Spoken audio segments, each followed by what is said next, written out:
Madam बीच में चुनाव है, चुनाव के बाद ये तो साफ साफ घोषित है, ये तो साफ साफ जग जाहिर है, ये बीजेपी, ये एसबीआई बीजेपी को बचाने के लिए ऐसा कर रही है, वरना आज चुनावों से पहले ये जानकारी क्यों नहीं दी जा रही। ईवीएम वाली जो सुनवाई का मैटर था वो लिस्ट हो गया, आइदर फ्राइडे है आइदर मंडे है, 2 डेटों में फिक्स हो गया है, जिसमें मध्य प्रदेश, छत्तीसगढ़, राजस्थान को लेकर के था।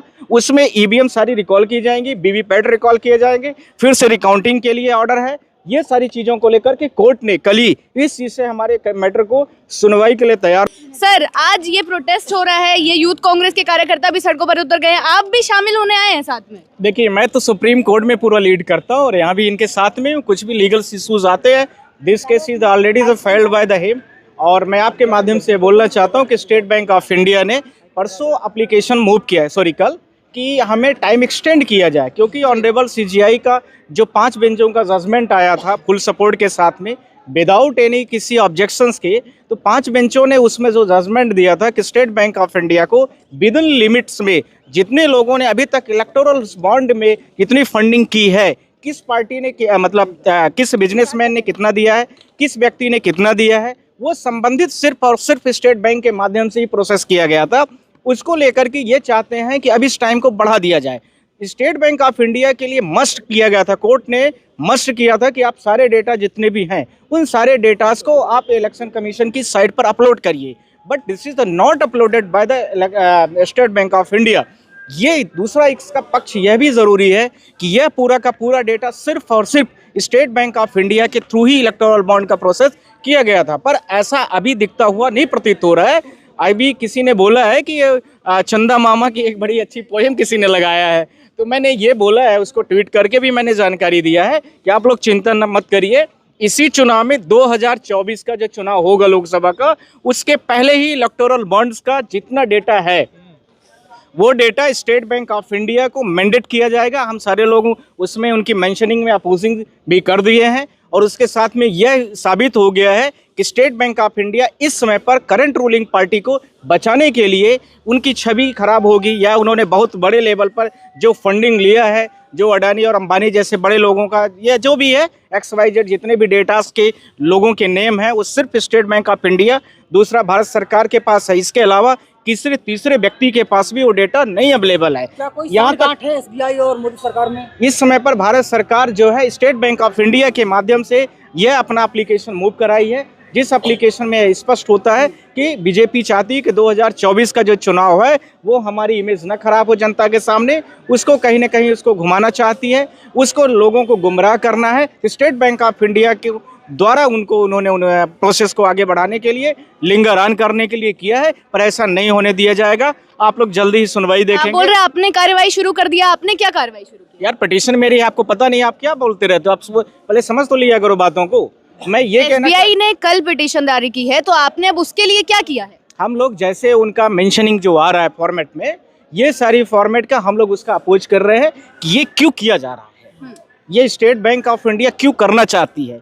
इन सारी चीज़ों को लेकर के मैं आपसे बोलना चाहता हूं कि स्टेट बैंक ऑफ इंडिया इस टाइम को एक्सटेंड करना चाहती है, डाटा को अपलोड नहीं करना चाहती है, बीजेपी का बचाव करना चाहती है। भारत देश के 140 करोड़ के जो जानता है मतदाता है, उसका कहीं न कहीं वो पूरे तरीके से वॉयलेशन कर रहे हैं उसके राइट्स का। इसी के साथ में आर्टिकल 19(1)(a) जिसके आधार पर ऑनरेबल जस्टिस ने इसका जजमेंट पारित किया था, उसका कंप्लीट तरीके से वॉयलेशन हो रहा है, जो यहाँ पर दिखता हुआ नजर आ रहा है। जो एसबीआई ने तर्क दिया है सुप्रीम कोर्ट को, जिसके लिए उन्होंने वो समझ में आ रहा है आपके, सर क्या कहना चाह रहे हैं? स्टेट बैंक ऑफ इंडिया ने यही बोल रहे हैं कि हमें डेटा को अपलोड करने में थोड़ा टाइम लगेगा और हमें थोड़ा समय चाहिए, पर ये मिसलेनियस है। ऐसे तो हम लोग बहुत सारी पिटीशन, डिजिटल हो गया ना, देखिए करेक्ट। ये आप लोग के जो कह रहे हैं कि India is the digital country, तो इंडिया जब डिजिटल कंट्री तो स्टेट बैंक ऑफ इंडिया को ऐसा क्यों कर रहा है?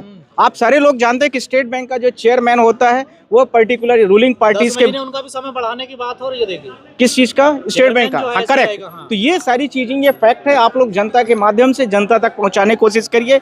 यहाँ पर करंट में बीजेपी सरकार कुछ नहीं, सिर्फ और सिर्फ स्टेट बैंक ऑफ इंडिया को आगे करके यह करना चाहती है कि वह किसी भी प्रकार से इस चुनाव में जो इलेक्टोरल बॉन्ड को लगभग 66,000 करोड़ रुपए के आसपास में जो फंडिंग आई हुई है वह जनता के सामने डिस्क्लोज ना हो, जिसमें 80% के आसपास या उसके क्लोजेस्ट में सबसे ज़्यादा बीजेपी को मिला है, सारा का सारा डेटा किसने किसको कितना दिया है। सुप्रीम कोर्ट तो समय देगा एसबीआई को? नहीं देगा, ये इसके लिए आप लोग बेफिक्र रहिए। और ऑनरेबल चीफ जस्टिस से भी हम लोगों ने रिक्वेस्ट कर दिया है, हम लोगों ने भी इस चीज़ को लेकर के सारी चीज़ें बोल दी है कि ये जो भी किया जा रहा है, ये जनता को 5 साल के लिए सिर्फ मौका मिलता है और वो समय आ चुका है जिसको लेकर के स्टेट बैंक ऑफ इंडिया जो काम करना चाहती है। डिजिटल इंडिया है, डिजिटल प्रधानमंत्री हमारे सब जगह कहते हुए घूमते रहते हैं, तो डिजिटल इंडिया में ये सारे सॉफ्टवेयर इनके पास डेटा है, वो 1 सेकंड का काम है। और इनके ऊपर यदि ये ज़्यादा दबाव बनाए तो इनके ऊपर कॉस्ट भी इम्पोज किया जाए स्टेट बैंक ऑफ इंडिया के ऊपर, क्योंकि 140 करोड़ की जनता का जो राइट्स है,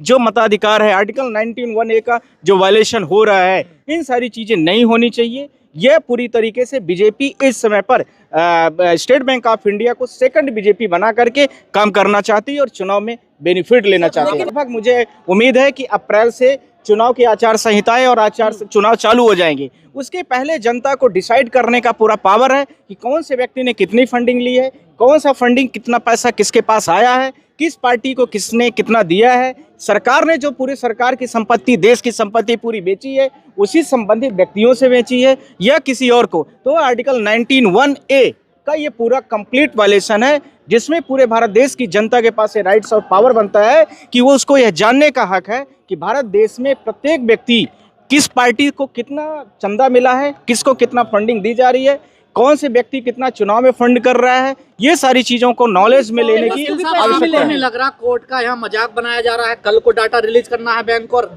कल उन्होंने आप लोग चिंता मत करिए, हम सब लोगों की कंटेम्प्ट पिटीशन तैयार है। कल पहली पिटीशन उन्हीं के खिलाफ में आई, स्टेट बैंक ऑफ इंडिया के खिलाफ में। आप चिंता मत करिए, इसीलिए वो एप्लीकेशन डाल करके अपने आप को बचाव करना चाहते हैं, पर ऐसा होने नहीं दिया जाएगा। पहले से कंटेम्प्ट। लोग तो बड़े खुश हो रहे थे ना कि एक बड़ा फैसला आया सुप्रीम कोर्ट का। अभी भी खुश हैं जब इतना फैसला क्या कि सुप्रीम कोर्ट नहीं मानेगा। जिस बेंच पर देखिए, आरोप लगाते हैं उसी बेंच पर गया। देखिए अब नहीं, वो मेरी बात सब आप लोग कुछ और बात घुमा रहे हैं, बातों को घुमाइए मत। स्टेट बैंक ऑफ इंडिया को लेकर के जो टाइम लिमिट्स दी गई है, इलेक्शन कमीशन के पोर्टल में उनको डेटा को देना है और वो पोर्टल में इलेक्शन कमीशन ऑफ इंडिया उस डेटा को अपलोड करेगा।